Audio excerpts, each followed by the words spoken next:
Quando as pessoas tentam ler a Bíblia de capa a capa, normalmente ficam presas em um de dois lugares. Ou ficam presas em Levítico, este é um lugar bem comum onde as pessoas param de ler a Bíblia, porque de repente a narrativa para e apenas leis e rituais e coisas que parecem irrelevantes, e outro lugar onde as pessoas param é em Crônicas.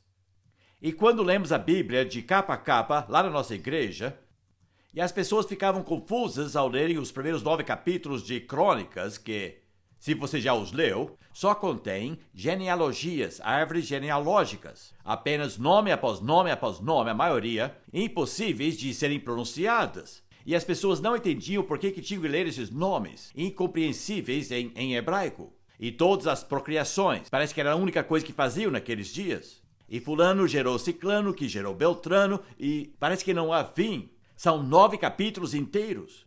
E ao terminar esses nomes, você tem a sensação de estar vendo uma reprise, porque você acaba de ler 1º e 2º Reis, e agora a história aparentemente se repete. E as pessoas se perguntam por que temos esses livros, 2 narrativas do mesmo período da história.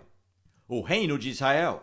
Temos os livros de Reis e depois exatamente a mesma coisa, com os mesmos reis e os mesmos eventos em Crônicas. Por quê? E temos que começar o nosso estudo de Crônicas fazendo esta pergunta. Agora, uma das dificuldades que temos aqui no Ocidente é a ordem dos livros das nossas Bíblias. É bem diferente da ordem dos livros na Bíblia dos judeus. E fiz um cartaz para tentar explicar essa diferença. O Antigo Testamento hebraico está nessa ordem aqui da primeira coluna e na segunda até aqui.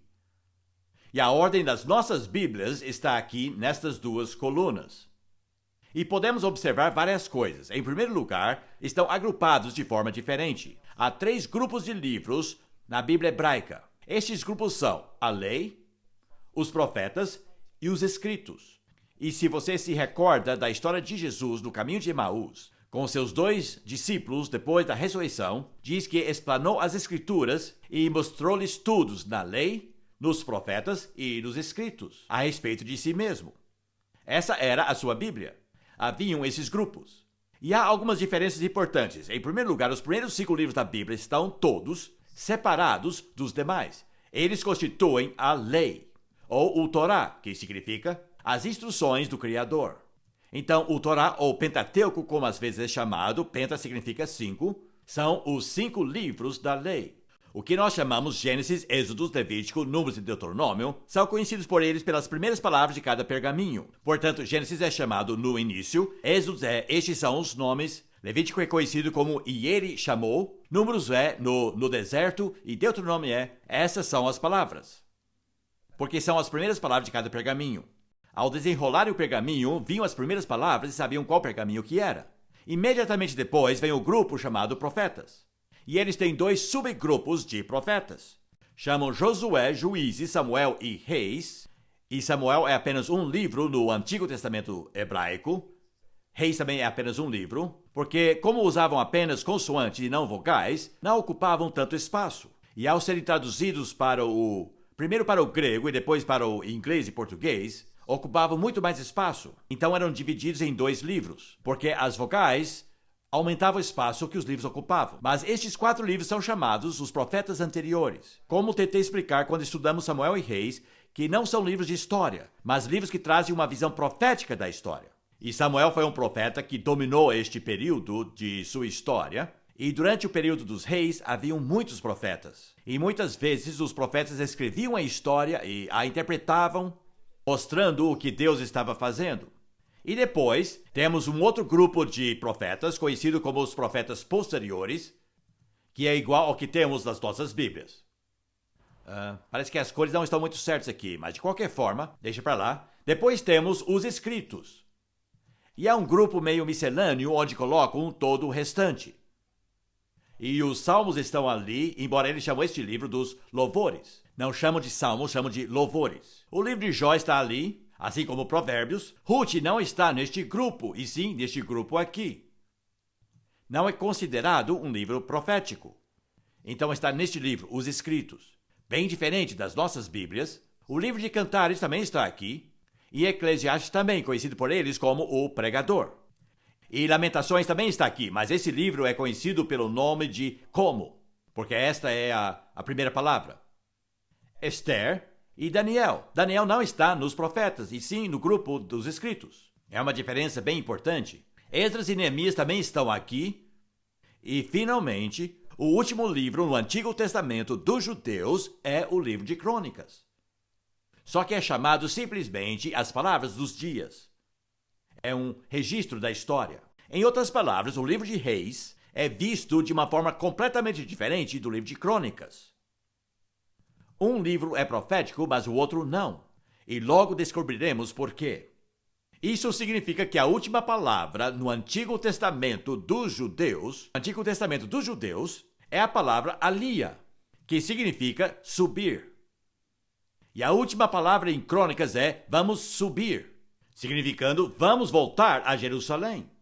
E desde então, cada vez que os judeus voltam à Terra Prometida, dizem estou fazendo um alia. E alia significa estou subindo a Jerusalém. Sabem?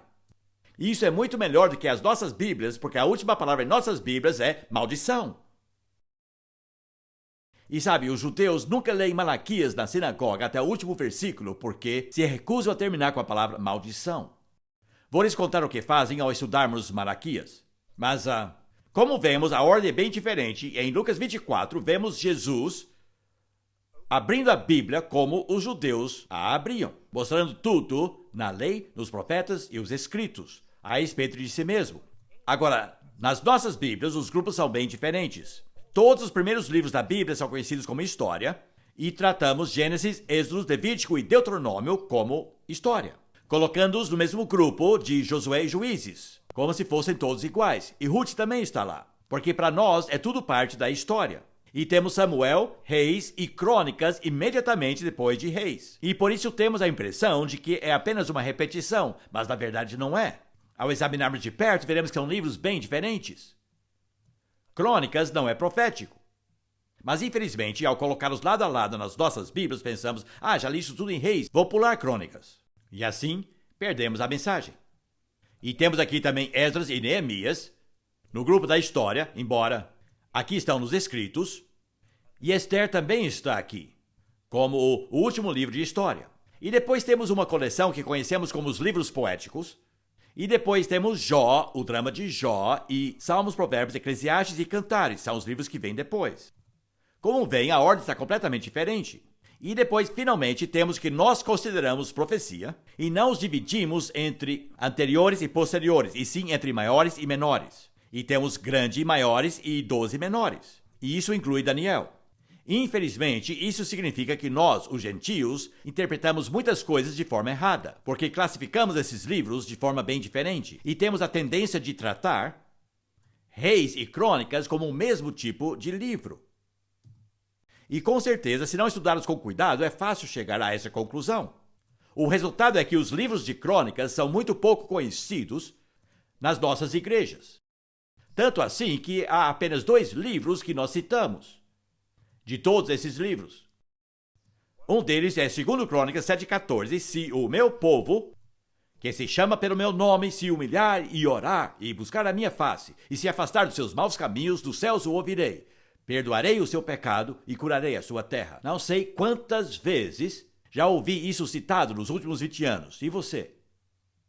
Fizeram até um musical chamado Se o Meu Povo, baseado naquele versículo, mas tiraram o versículo completamente de contexto e tentaram aplicar isso à Inglaterra, como se curarei a sua terra se aplicasse à Inglaterra ou aos Estados Unidos, porque o musical foi escrito lá. Mas essa terra é a terra de Israel e não há nada ali que nos permita aplicar isso a qualquer outra nação. Mas infelizmente o povo gosta de usar isso como seu lema. Mas está fora de contexto e se tornou um dos versículos mais populares da Bíblia nos últimos 20 anos. Mas hoje nem tanto. Mas realmente era demais. Em todos os lugares, se o meu povo, se o meu povo. O outro versículo vem do reinado do rei Jeosafá, quando ele foi atacado por 3 nações diferentes, que se aliaram e disseram, vamos exterminar o pequeno Judá. E marcharam contra Jeosafá. E ele orou e buscou o Senhor, e um dos profetas disse, vocês vão ganhar a batalha. mas foi instruído a mandar cantores à frente de seu exército para a batalha. É uma história clássica. Então, os cantores, o coral, foram à frente do exército para a batalha e cantavam louvores a Deus. E o inimigo fugiu. E esta é a outra passagem de Crônicas que é muito popular e muito citada. É usada nas marchas para Jesus. É bem usado pelos cristãos. Dizem que se liderarmos com louvor e enviarmos o coral na frente, derrotaremos o inimigo. Este é o outro versículo. Mas estes dois versículos, francamente, foram tirados de seu contexto. E nós cantamos sempre o versículo de Josafá: a batalha pertence ao Senhor. A batalha pertence ao Senhor. Cantamos isso já hoje. Não foi mesmo? Ou foi ontem? Mas fora isso, as pessoas não conhecem Crônicas. É um pouco triste. Mas quero mostrar-lhes que este livro tem uma mensagem própria, e não apenas um livro com algumas boas passagens, mas que compensa ser estudado. A sua mensagem é bem diferente da mensagem que temos em Reis. Há outras duplicidades na Bíblia. Temos 2 relatos da criação em Gênesis, do ponto de vista de Deus e do ponto de vista do homem. Temos 4 relatos de Jesus no Novo Testamento, e todos eles se complementam. Há coisas dos 4 evangelhos que parecem exatamente iguais, mas vêm de um ângulo diferente. Porque cada evangelho foi escrito para um tipo diferente de pessoa. E a mesma parábola, em 2 evangelhos, às vezes contém uma mensagem bem diferente. Na parábola da ovelha perdida no evangelho de Lucas, que foi escrito para incrédulos, a ovelha perdida é um pecador. Mas na mesma parábola em Mateus, um evangelho que foi escrito para crentes, é um membro de igreja desviado. Então, a mesma história tem um significado diferente porque está num livro diferente. Sabem? Então, as mesmas histórias sobre Davi e Salomão e Josafate e Ezequias, em Reis e Crônicas, a mesma história tem uma mensagem inteiramente diferente. É escrito de um ângulo diferente. Então, vamos tentar e distinguir essa diferença. E vou repetir algumas coisas que disse antes. Toda história tem um ângulo. É impossível escrever histórias sem revelar seus interesses pessoais, porque você seleciona. De tudo que acontece, você seleciona coisas do seu interesse, que você considera importante. E daí, após selecioná-las, você faz a conexão, para mostrar como uma coisa levou à outra. E depois faz uma avaliação. Você explica ou avalia tudo aquilo que escreveu. Isso significa que você diz que aquilo que você escreveu era uma coisa boa ou se era uma coisa ruim. Portanto, um historiador primeiro faz a seleção, depois liga os fatos, em terceiro lugar explica os fatos ou os avalia. E é nessa hora que faz uma avaliação moral. E todos conhecem aquele velho livro de história, 1066. O livro é recheado de julgamentos morais. Isso foi uma coisa ruim, aquilo foi uma coisa boa para a Inglaterra. E da mesma forma, vemos que o julgamento moral, a avaliação em Reis, é bem diferente do livro de Crônicas. Vou lhes dar uma dica logo de cara. O livro de Reis concentra em todas as coisas ruins que os reis fizeram, ao passo que o livro de Crônicas concentra em todas as coisas boas que os reis fizeram. É tão simples assim. Bom, vamos explicar isso com um pouco mais de detalhes para que vocês entendam.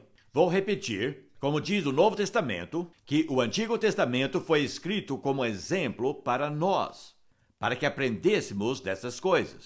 Então, por que o livro de Reis nos conta todas as coisas ruins que os reis fizeram e o livro de Crônicas nos conta todas as coisas boas que fizeram? São 2 quadros bem distintos. Todos eram pecadores em Reis e todos eram santos em Crônicas. Então, isso é uma distorção da história. O que está acontecendo? Por quê? Há essa diferença em ênfase. Muito bem, agora façamos uma comparação. Vocês podem ver e estudar esses cartazes depois e ver a diferença, mas é bem notável. Lembrem-se que Reis e Crônicas são vizinhos das nossas Bíblias, mas ficam bem longe nas Bíblias dos judeus. Vamos agora ver o contraste. Falei sobre a seleção de eventos históricos, depois faça uma conexão, onde explica como são ligados. E depois há uma avaliação se era uma coisa ruim ou uma coisa boa. Mas ao olharmos Samuel e Reis e Crônicas, vemos em primeiro lugar que Samuel e Reis, que são apenas 2 livros do Antigo Testamento hebraico, ao passo que nós temos 4 livros, eles cobrem um período de 500 anos, apenas. Já Crônicas começa muito mais cedo, e termina bem depois. Tem um erro naquele cartaz, deveria ser depois. Começa muito antes, volta lá para Adão, volta séculos atrás para o comecinho da raça humana. E termina depois, e isso aí é a chave da diferença. Samuel e Reis terminam no cativeiro. Mas aqui nós temos o retorno. Vamos subir a Jerusalém, é a última frase, em Crônicas. Portanto, a tarefa destes dois escritores era bem diferente, e atenderam essa necessidade de forma diferente. Aqui teria que ter uma explicação do porquê tudo dera errado. Mas agora sabiam o porquê. E agora o povo precisa de ânimo e encorajados para voltarem, para reconstruírem a nação. Estes livros foram escritos logo após os eventos. A maior parte de Crônicas foi escrito bem depois dos eventos. A história aqui é majoritariamente política, ao passo que aqui a história se concentra mais na parte religiosa, do mesmo período. O ponto de vista aqui é profético, ao passo que aqui o ponto de vista é sacerdotal. Aqui nós temos a história dos reis do norte e do sul. Mas Crônicas, falando do mesmo período, jamais menciona os reis do norte. O escritor não tinha nenhum interesse no norte, nenhum. É uma diferença enorme, talvez você nunca observou isso. Mas o mais importante, aqui concentra-se nas fraquezas humanas dos reis que levaram ao desastre. Mas aqui ele focaliza na fidelidade divina. O escritor minimiza os vícios dos reis e enfatiza as virtudes dos mesmos. Depois entenderemos ao estudarmos o livro com mais detalhes. Portanto, a visão dos reis aqui é muito negativa. Aqui, a visão dos reis é muito positiva. E há um motivo muito forte para isso. Não é que o escritor quer mudar a história, mas sim ele está fazendo uma seleção. E enquanto este escritor selecionou todas as coisas ruins que os reis fizeram, este selecionou todas as coisas boas que fizeram. Porque os reis eram uma mistura de coisas boas e ruins. Aqui, a ênfase é moral. E a palavra-chave é justiça. O rei era justo ou não. Mas aqui, o interesse recai sobre os rituais. Fala do templo e sobre os sacrifícios. E há mais interesse em coisas espirituais ao invés de coisas morais. Então aqui, o escritor é profeta e aqui é um sacerdote. E a diferença entre seus pontos de vista é enorme. Bom, mostrei-lhes algumas das diferenças. E agora temos que perguntar o que está acontecendo. Acho que uma das melhores formas é perguntar o que Crônicas deixou de fora. E Samuel e Reis incluíram. Claramente, deixaram de fora muita coisa, porque a proporção de capítulos é bem diferente. Por exemplo, no lado de lá, em Samuel e Reis, Saul ocupa mais ou menos 1/6 do livro. Aqui, quase nada. Metade, pelo menos. Desculpe, estou falando de Samuel. Não, estou falando sobre Saul. Davi, aqui tem 2/3 do que ele tem ali. Salomão, mais ou menos metade. E o reino dividido, também mais ou menos metade. Então, o que acontece? O que ficou de fora? Quero ser bem específico. Número 1, ele não menciona o papel que Samuel teve na escolha dos reis. Não é mencionado. Em segundo lugar, ele praticamente fala nada sobre o rei Saul. Ele só fala da morte de Saul. Isso é porque ele quer que tenham uma boa impressão dos reis. Então a maior parte do reinado de Saul não está lá. Porém, Davi, ele fala muito sobre Davi, mas o que ficou de fora? Todas as suas lutas com Saul, suprimidos. Ficou de fora seu reinado de 7 anos em Hebron, não menciona suas muitas esposas, não fala sobre a rebelião de Absalão, e o mais importante, todo aquele episódio com Batseba, que foi o ponto de virada do reinado de Davi, não está lá. Agora, tudo isso é muito significativo. O autor está deliberadamente elogiando os reis. Se pode falar alguma coisa boa sobre eles, ele fala. Ou senão, não fala nada. E Mesmo quando os reis eram bons, se fizeram coisas ruins, ele não menciona. Imagine só não falar nada de Davi e Batseba, que foi o ponto de virada. Mas não está lá. Aqui, Davi aparece de forma bem favorável, assim como Salomão. Não há uma palavra sequer sobre as suas muitas esposas ou os ídolos que ele trouxe para o palácio. Não fala sobre seu relacionamento fracassado com Deus, nem como ele introduziu os lugares altos. Os templos pagãos não são mencionados. E depois, quando o reino é dividido, ele não fala nada sobre os reis do norte, porque eram todos ruins. E mesmo quando fala dos reis do sul, descobrimos que ele realmente dá muito espaço para os reis que eram bons, como o jovem rei Josias e o rei Ezequias, mas os reis ruins merecem poucas palavras. Isso não é preconceito, ele teve um motivo bem específico para fazê-lo. Ele tem certos interesses, há temas comuns que percorrem todos os reinos, que não eram proeminentes no reinado de Saul, mas o eram no reinado de Davi e Salomão e alguns dos reis de Judá. Em primeiro lugar, ele só se preocupa com a linhagem real de Davi. Apenas com os reis descendentes daquela linhagem real. Como não era o caso dos reis do norte, são ignorados. Esta é uma história da casa real de Davi. E de mais ninguém. Saul não está incluído porque não é da linhagem real de Davi, ele é da tribo de Benjamim. Não fala dos reis do norte. Mas um homem que está neste livro e não está naqueles é um homem chamado Zorobabel. E Zorobabel era da linhagem real de Davi que voltou do exílio babilônico. E era nesse homem que residiam as esperanças de um Messias. Porque era o único da linhagem de Davi que voltou de Babilônia. Zorobabel. Então ele gasta, quando ele dá as genealogias, há meio capítulo sobre a árvore genealógica de Zorobabel. E isto é bem significativo. Ele não está idolatrando a realeza, mas está fazendo o que eu chamo de idealizando a realeza. Pintando-a numa luz muito favorável. Ele não destaca os seus defeitos e nem as suas fraquezas. Agora, há um aspecto particular do reinado desses bons reis no qual ele concentra, sim, com certeza. Ele se preocupa com a sua atitude em relação a duas coisas, a arca e o templo. E ele concentra inteiramente sobre o que fizeram sobre a arca da aliança e o templo em que ficava, como lugar em que Deus poderia habitar no meio de seu povo. E tudo que diz sobre Davi é sobre como ele trouxe a arca para Jerusalém, seu desejo de construir o templo, como se preparou para isso, ajuntando os materiais e fazendo a planta, como ele organizou os turnos de adoração e os corais e os seus dirigentes. Tudo isso está descrito em grandes detalhes em Crônicas, ao passo que no livro de Reis quase não se fala nada sobre isso, nem em Samuel. Então ele está bem interessado no local de adoração.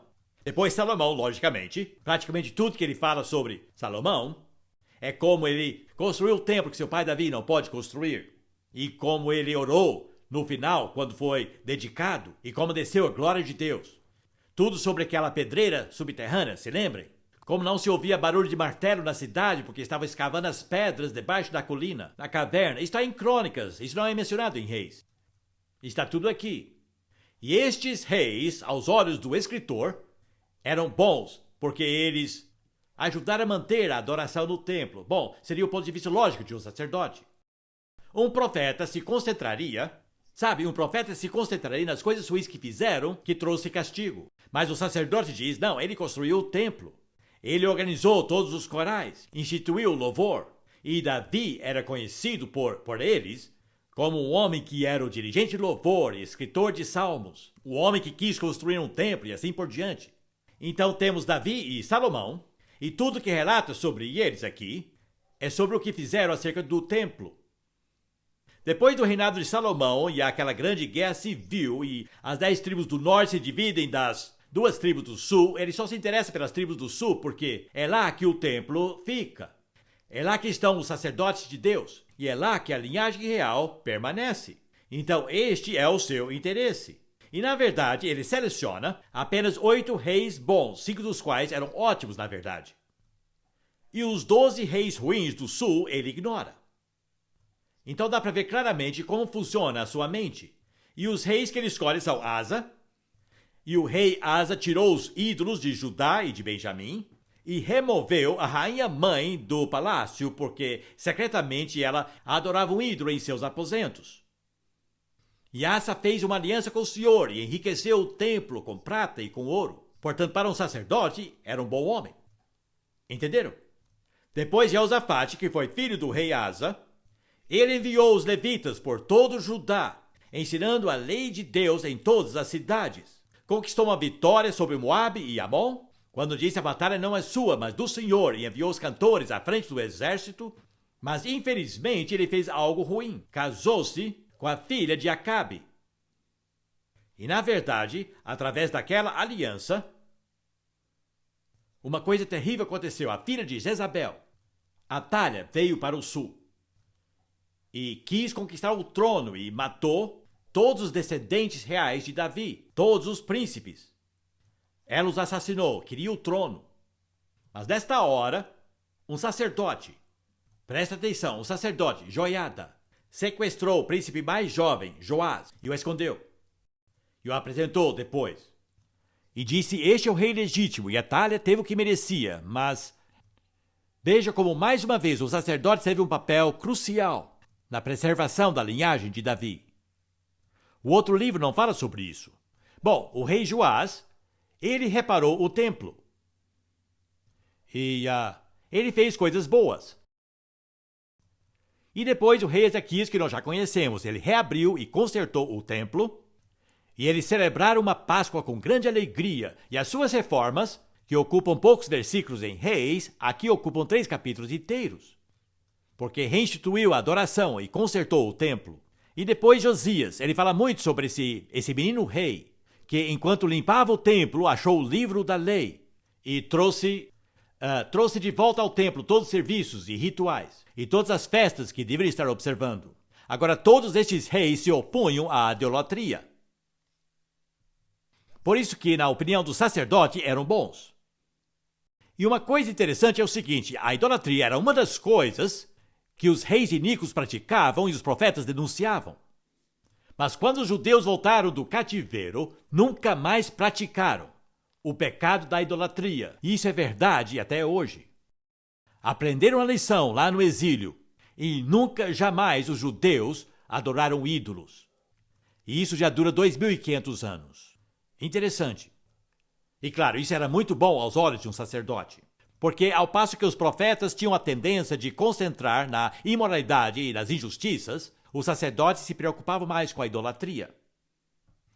Agora, tudo isso nos ensina alguma coisa. O livro de Crônicas termina com Ciro, rei da Pérsia, vencendo a Babilônia e mandando os judeus de volta para a sua terra, para reconstruírem o templo. Agora é importante que se lembrem que o público para o qual este livro é destinado é o povo que estava voltando do cativeiro, que nascera numa terra estranha e nunca viram um templo judeu e que nunca foram governados por um príncipe da casa de Davi.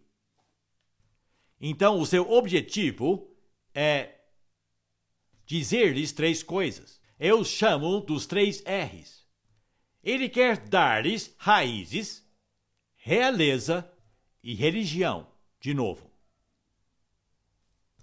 A primeira coisa que precisam saber ao voltarem para sua terra de origem é quem eles são.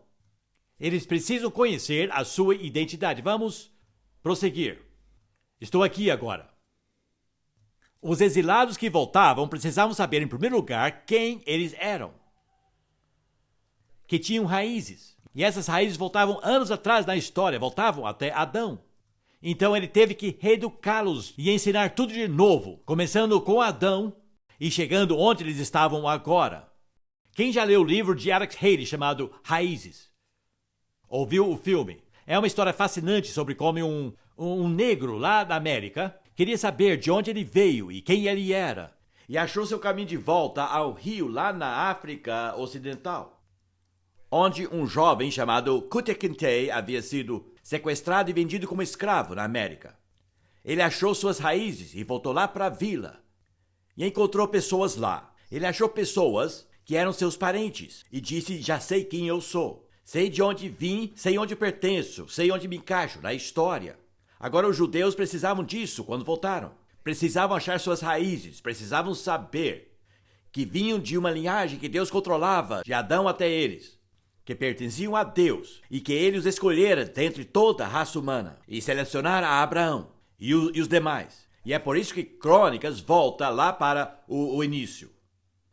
Precisavam de raízes, precisavam de identidade. E a segunda coisa que eles precisavam era saber que eram um povo real e que tinham o seu rei próprio e que tinham uma linhagem real. Estavam voltando para a terra e ele queria que eles voltassem a pensar sobre o rei novamente, para restaurar o reino de Israel. Então precisariam de liderança. Então ele estava dizendo: vocês não são apenas um grupo de pessoas que não se encaixam, sem identidade, são um sacerdócio real, um povo real. Vocês têm um rei e a linhagem real foi preservada e serão um reino novamente. E a terceira coisa que ele queria transmitir a eles não era apenas a questão da identidade ou da liderança, mas o propósito pelo qual existiam como povo. E este propósito era religioso. A coisa mais importante que os caracterizava como povo era o fato de que era o povo escolhido de Deus. E o culto deles a Deus era absolutamente fundamental à sua identidade como um povo. Então, quando voltaram, a sua primeira prioridade era construir um templo e restabelecer a adoração. É interessante que daqueles que voltaram, na verdade, mais que 10% daqueles que voltaram eram sacerdotes, que é uma proporção bem mais alta do que a quantidade de sacerdotes entre o povo todo. Então, por que mais sacerdotes voltaram lá do exílio da Babilônia do que outras pessoas? A resposta é: eles tinham um motivo certo para voltarem. Muitos outros haviam se estabelecido, estavam com comércios e prosperaram. Estavam indo muito bem. Mas os sacerdotes não tinham templo. E eles queriam voltar para restabelecer o culto a Deus e construir o templo. Então, mais sacerdotes. Zorobabel chamou voluntários que estivessem dispostos a atravessarem o deserto e voltarem à terra, que nunca viram e construíram um templo. E os sacerdotes responderam: nós iremos. E numa proporção bem maior do que as outras pessoas. Os sacerdotes foram os que mais voltaram, e o líder era um homem chamado Josué. Muito bem, então podemos ver esses 3 propósitos de Crônicas bem claramente. Vocês têm raízes, vocês têm uma história. Vocês pertencem. Essa é sua árvore genealógica, é muito especial. E vocês são um povo real, são um reino. E vocês terão um rei, na verdade vocês já têm um, preservamos a linhagem real. E Zorobabel é o príncipe. E são um povo religioso e precisam voltar à adoração. Esse é o motivo principal para voltar. Então a primeira coisa que é preciso construir é um templo, onde podem louvar a Deus, porque é por isso que são chamados judeus. Judeu significa louvor. E este é o motivo para voltarem para aquela terra, para estabelecer o nome de Deus em sua cidade novamente. Então esse livro é praticamente um sermão para o remanescente que voltava. Sabemos que eles estavam muito desanimados quando voltaram. Não era uma situação muito empolgante, tiveram que lutar para sobreviver. Eram paupérrimos. Estavam muito lentos na construção do templo. Precisaram de 2 profetas, Ageu e Zacarias, para animá-los, como veremos ao estudarmos aqueles profetas. Mas o autor teve que fazê-los entender o seguinte: Deus tem que vir primeiro nas suas vidas como povo. E é por isso que estamos voltando. Estamos voltando para ser o povo de Deus, não apenas para ter o nosso próprio lar. E é uma pena. Israel hoje está de volta em sua terra apenas porque queria um lugar próprio onde estariam seguros. Na verdade, não voltaram para se estabelecerem como povo de Deus. Nunca me esquecerei dos 45 minutos que tive com o presidente de Israel em seu palácio. E no final da nossa conversa ele disse: sabe, eu sou um agnóstico. Na verdade, não creio em Deus. Navone, o presidente de Israel. E eu disse: mas essa é a terra onde Deus fez seus maiores milagres. E ele disse: bem, eu não acredito. Fiquei triste. Sabem, porque era muito importante que voltassem como um povo religioso, como o povo de Deus, e que o templo fosse o centro de sua volta e o centro de suas esperanças. Por isso que ele escreveu esse livro. E como podem ver, a mensagem é bem diferente da mensagem profética de Reis. Foi isso que fizeram para entrarem nessa enrascada. Não adiantava mais dizer isso. estavam enrascados. O que ele queria era animá-los e dizer, vamos voltar e começar de novo. Então ele os inspira com essas histórias maravilhosas do passado. Agora eu quero ajuntar os temas rapidamente. O próprio Cristo ajuntou todas essas correntes em si mesmo. Por isso que Mateus começa com a genealogia de Cristo. Na verdade, Lucas volta até Adão. É como se ouvíssemos toda a genealogia de novo. Porque Cristo tinha raiz, ele era e é um judeu. Ele ainda é um judeu. E é importante sabermos que ele não era uma pessoa sem raízes, ele veio destes raízes. Além do mais, ele era o cumprimento da linhagem real, ele era filho de Davi.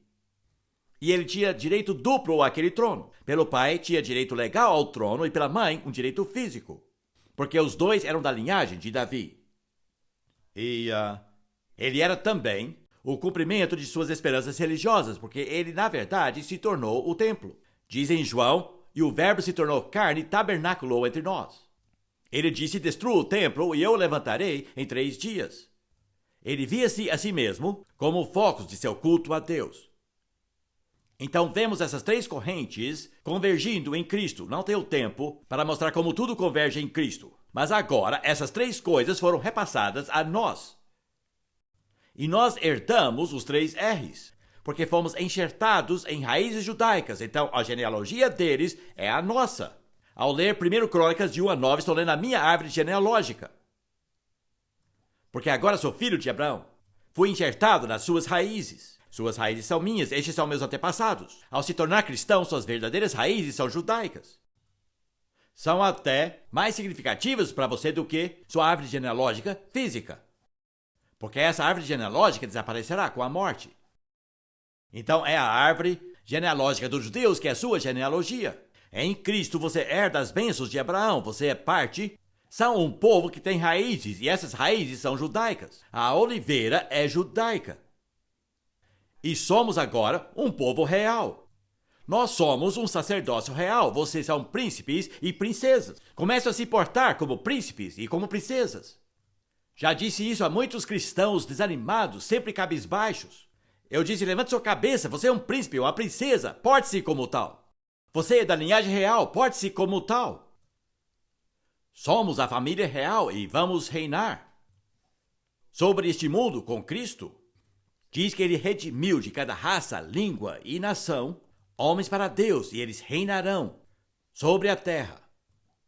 Nós vamos reinar, nós somos a família real. E devemos nos portar assim. Temos uma responsabilidade. Temos sangue real nas nossas veias, é o sangue de Jesus. E nós nos tornamos o templo. Não sabeis que os vossos corpos são os templos do Espírito Santo? Nós, como povo, como a igreja, somos o templo do Senhor Deus, onde ele habita. Então, essas 3 coisas que o povo que voltava do exílio precisava ser ensinado, nós temos que reivindicar, porque são nossos. Somos um povo com raízes, um povo real e um povo religioso. Somos o templo de Deus. Mas há uma diferença. Ainda estamos em exílio. Ainda não voltamos ao lar. Somos estrangeiros e peregrinos, numa terra estrangeira. Você pode dizer, eu sou brasileiro, eu moro no Brasil. Mas na verdade, você não pertence aqui. Você é um cidadão do céu. Você é estrangeiro. E as pessoas têm que lhe enxergar dessa forma, você não se encaixa. Sabem, eles acham que ciganos não se encaixam. E o mundo acha que os cristãos não se encaixam. Jesus disse, eles me odeiam e vão odiar vocês também. Não encaixamos. É impressionante como seus amigos somem. Uma vez perguntaram ao grande pregador batista Charles Spurgeon, uma menina que acabara de se converter perguntou-lhe, devo deixar todas as minhas amizades agora? Ele respondeu, não se preocupe, eles vão marcar você. Infelizmente, isso é verdade. E você acaba sentindo-se mais próximo de pessoas que não são seus parentes fisicamente, mas são sua família espiritual. Não é verdade? Exige muito esforço para manter seus relacionamentos com seus parentes que não são crentes. Agora você é membro de uma nova família, uma família real. São o templo do Senhor.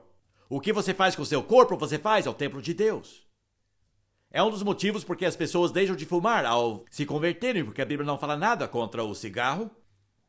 Fumar não leva você para o inferno, apenas faz você feder como se já estivesse por lá. Mas, vez após vez, vi homens cristãos dizerem: o que eu estou fazendo com o templo de Deus? Estou tornando-o fedido e sujo, estou encurtando sua vida. E param de fumar. Quando vemos que nosso corpo é o templo de Deus, os nossos princípios mudam, sabe? Então, nós estamos agora herdando os ensinos de Crônicas. E espero que este livro deixe de ser apenas um livro maçante de história, porque é um livro bem diferente. Sua mensagem é bem diferente. Do livro de Reis é bem diferente. É uma mensagem de esperança para o futuro. Para que estamos aqui? Por que estamos aqui? E como podemos achar nossa verdadeira identidade? Como o povo de Deus numa terra estranha. Vamos enxergar esse livro de uma maneira nova. E assim receber novas lições.